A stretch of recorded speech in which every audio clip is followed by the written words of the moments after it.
Well, hello, everyone. I'm Mike Long, president of Parents for Educational Freedom here in North Carolina.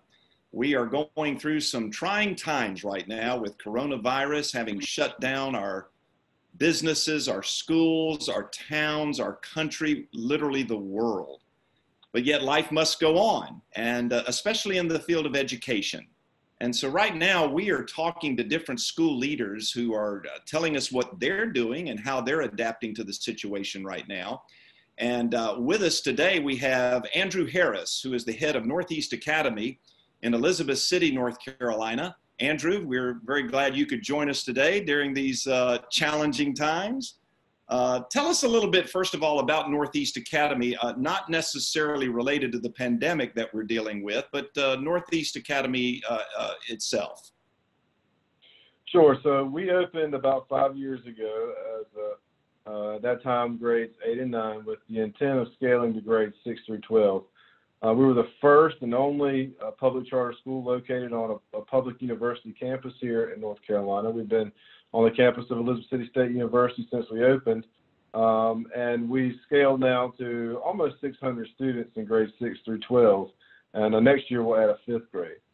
Our focus is on really preparing students for STEM careers. We have specialized coursework around aerospace and aviation, some other courses in the IT area.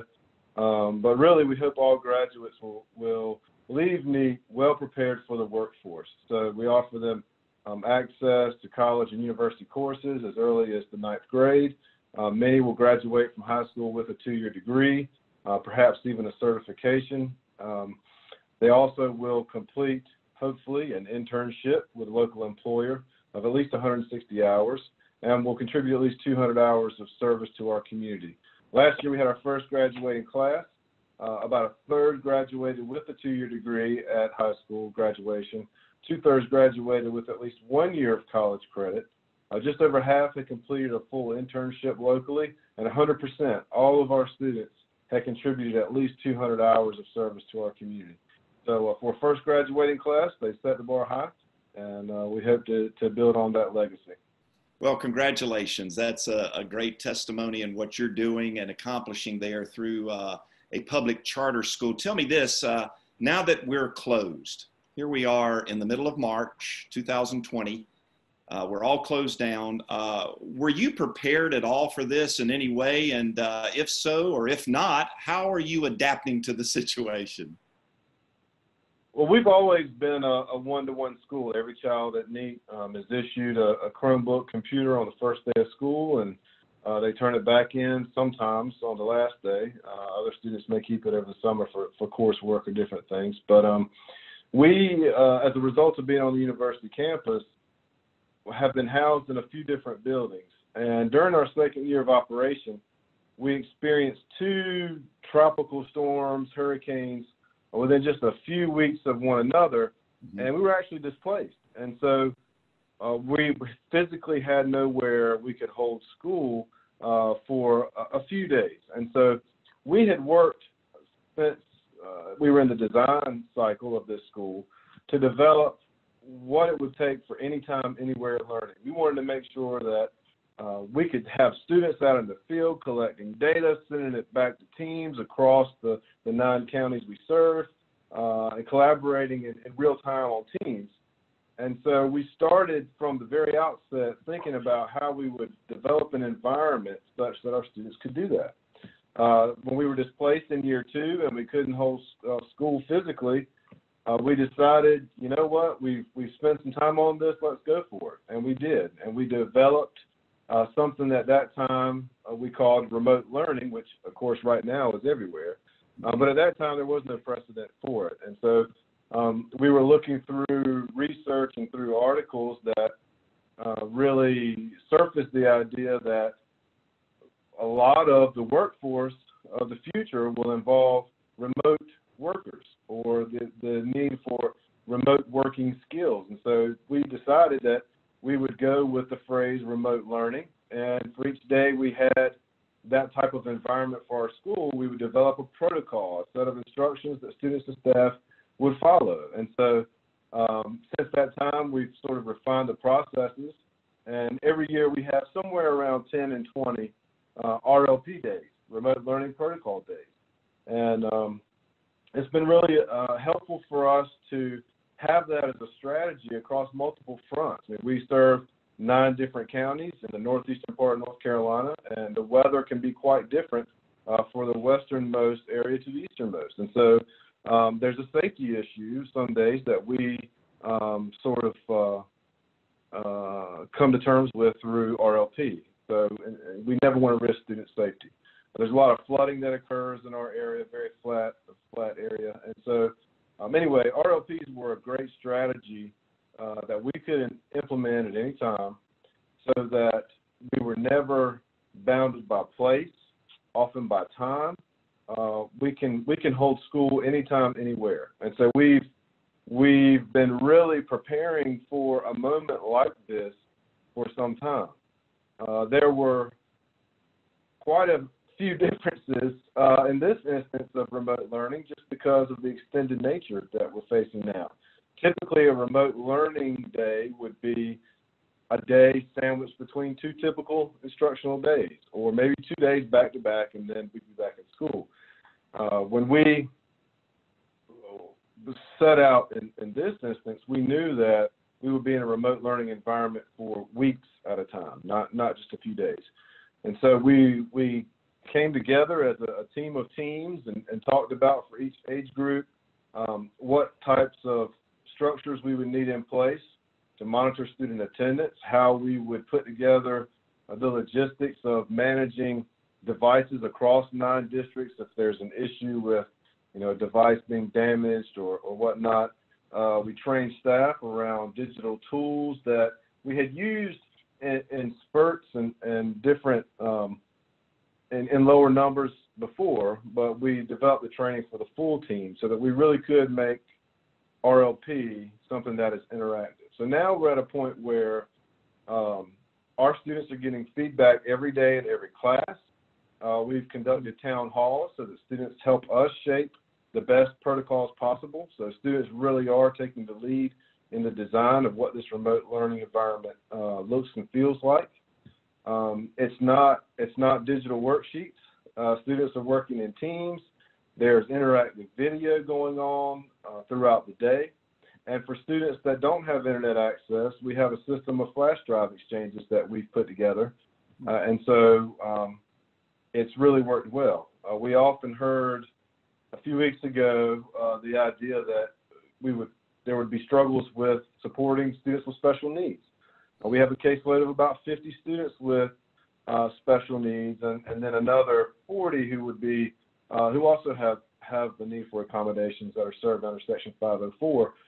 And so we have put in place structures to meet those students' IEPs. So they're being served well with a combination of telephone, of face-to-face interactive tools like we're using right now, and some other strategies. So we've been well prepared, and we stand behind the quality of instruction that's taking place right now for our students, and it's just an exciting time.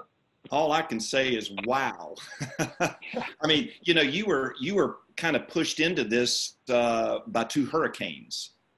You really had no choice at the time, and yet you were able to be innovative enough, even during those kinds of disasters, to put the tools in place. I love the concept of this remote learning, regional remote learning.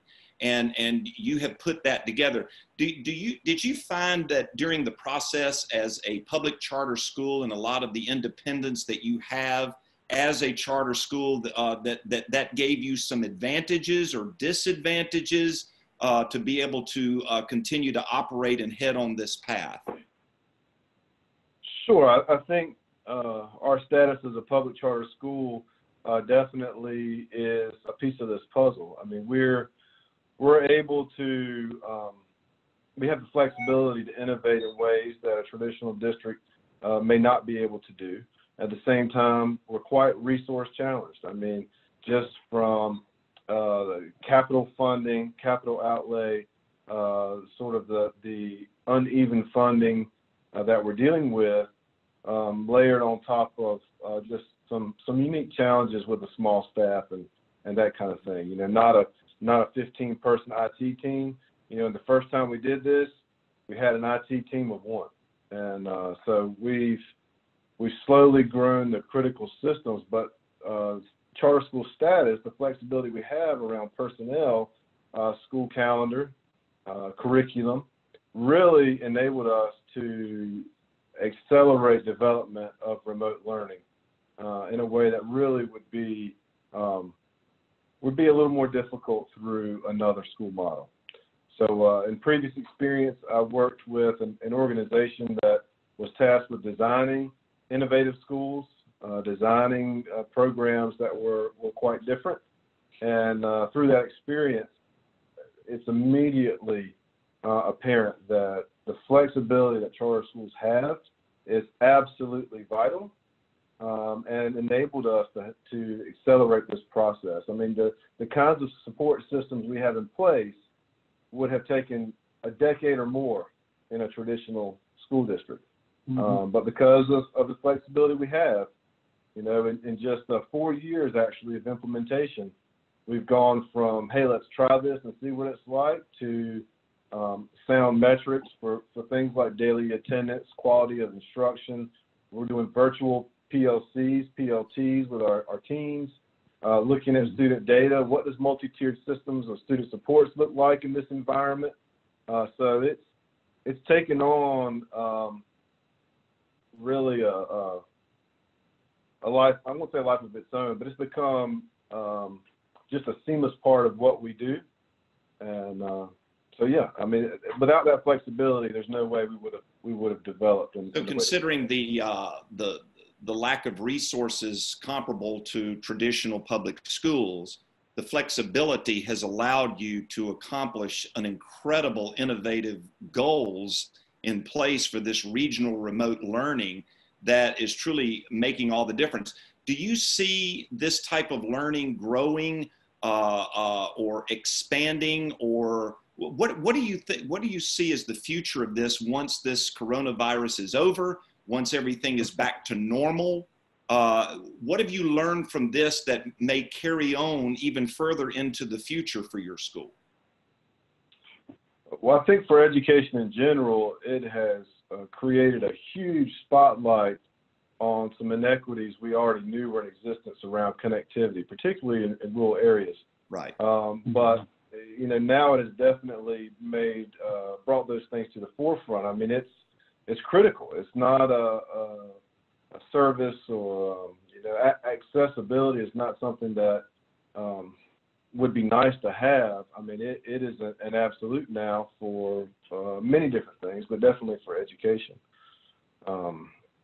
And I see the future of this model. You know, we used to talk about the need for students to develop 21st century skills, and well into this century, we're still talking about that.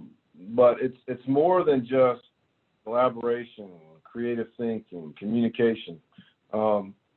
It's really being able to work across multiple geographies, across cultures, to accomplish things. I mean, not every job is going to require that, but increasingly more will. And so we need to think differently and carefully about the types of skills we cultivate in students. So can you manage a project in real time across geographies with people who have very different backgrounds to accomplish, you know, set goals? And that's something we focus on here with students as you know, young as 5th grade. I mean, they're working in teams, they're managing projects, they're assigning tasks. And that's what the future of work is going to require. So as educators, we need to really strongly consider what remote learning offers for professional and employability skills development. You know, one of the ways that we've used remote learning is to have students take advantage of place-based activities across our region, and then to collaborate based on that. So we've had grade levels who have had some students in this county, and some students in this county, and some students over here, and they're collaborating in real time. Think about when we had the hurricane and New Bern was so devastated. We bused all of our high school students to go do a service project down in New Bern. As a part of that, they thought about what does true devastation look like, and how would we manage that here locally. Our middle graders were doing water quality tests with local government agencies in 3 counties at the same time. So this remote learning was happening. Students were collaborating not just across geographies, but across grade levels. That is absolute engagement and true learning. And it takes a very talented team and a creative team, a team willing to take risks to be able to do that. So it's not really the technology, it's the people behind it. Sure. But when it all comes together, you can really accomplish great things for students. One more question from me, and then we have Brian Jodis, our Vice President here at Parents for Educational Freedom, would like for him to join the conversation as well. Give me a little bit about parents' reactions to what you're doing. What is their response for what you're going through right now and how you're handling it? Initially, when parents first come to NEAT, they see remote learning as a way to get rid of snow days. So no more snow days at NEAT, where they're always, and it's just a cool thing. Over time, they realize that, there are these sets of tools that they themselves may need to become more familiar with. They realize that this is not a lightweight version of school. I mean, we're offering rigorous instruction, and there is an expectation of students to participate and to show some independence, even as early as 6th grade. And so we start before students even enroll with parent education nights, and we do that throughout the year so that parents become more familiar with the tools and the systems that we're using so that they can offer support. And we practice this remote learning environment during the regular school day within the first few weeks of school. So even students who are new to NEAT have an opportunity to pressure test the tools, to get familiar with this type of teaching and learning when they first arrive, so that when we do actually go remote, it's not something that happens for the first time. Students and their parents are already well aware of what these processes, what these protocols are, what they look like, and so they're able to support. Parents, by and large, have been very supportive of a remote learning environment because they understand the impact this has on their students' development. As you can imagine, that sense of independence can be sort of difficult to develop early on, but as students become more familiar with it, you do start to see them becoming much more independent and really owning their performance in a remote learning environment. And even though you're stretching over different regions and a very broad area, and as you said, different cultures, it sounds like to me you're meeting students where they are in the world of technology. They have those phones, and that social media is a big deal. And if you can incorporate such great educational tools and reaching them that way, you're reaching them right where they are. I mean, I would guess that their response to this is fantastic. Students love it, yes. Yeah. We have to spend quite a bit of time around responsible use and around professional use. So there's one thing to use social media, and there's another to use it professionally. Right. So that there really is, they are digital natives, but they're not professional tool natives. And so we have to help develop and really cultivate those skills across our student body. Brian Jodis is our Vice President at Parents for Educational Freedom. Brian, do you have some questions for Andrew? Andrew, I got to think when you innovate like this, when you provide this level of service to your students, that's going to penetrate out into the community. And so my question for you is, how are you extending what you're doing deeper into your community? Have you found opportunities to partner with other entities or even other models of schools? Are y'all doing that in your area? Are you able to extend just beyond your students based on what you're doing there now? We have, I'd say there's the direct partnership and impact, and there's the indirect effect, sort of the catalyst effect, if you will. And so directly, we've partnered with schools to offer professional development. We've conducted site visits wherein other schools come in, learning tours, and just learn a little bit about how we do school differently at NEAT. And so our goal is to continue to grow that. We've always, when we open NEAT, we've always tried to be that sort of innovation lab, that testing ground of new and different things, Mm-hmm. and to share out what we've learned. It doesn't always work. That's part of what innovation means, but we have been able to find a number of success points that we can share out, and we have. The indirect effect, I think right now especially, is immediately apparent. I think if you go back and you were to search just the term remote learning protocol or remote learning prior to 2016, I don't know that you'll find it, and now it's everywhere. You know, we're very proud of that. That's something that we feel we really have pioneered here when you look at the complete ecosystem. There was online learning before, there's been virtual learning, a lot of the tools have been used, but not in the way that we've really pieced them together to try to simulate the real world of work for students. And so, you know, that's everywhere right now. So we've seen definitely, as a result of the work we've done, other districts also trying to implement similar initiatives, learning from some of our lessons. And we're proud of that, and we're happy to partner with other districts on you know, future projects.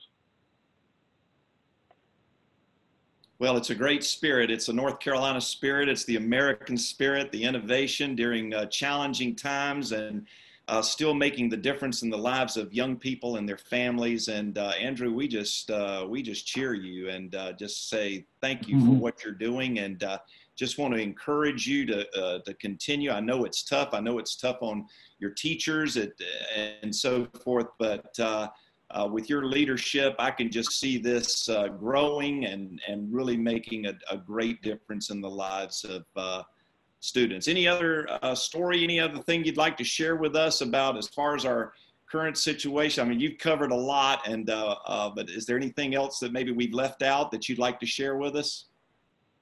Well, I think one of the many advantages of public charter schools, when we look at it from a governance standpoint, is, you know, we have a combination of factors here at NEAT that have really enabled this.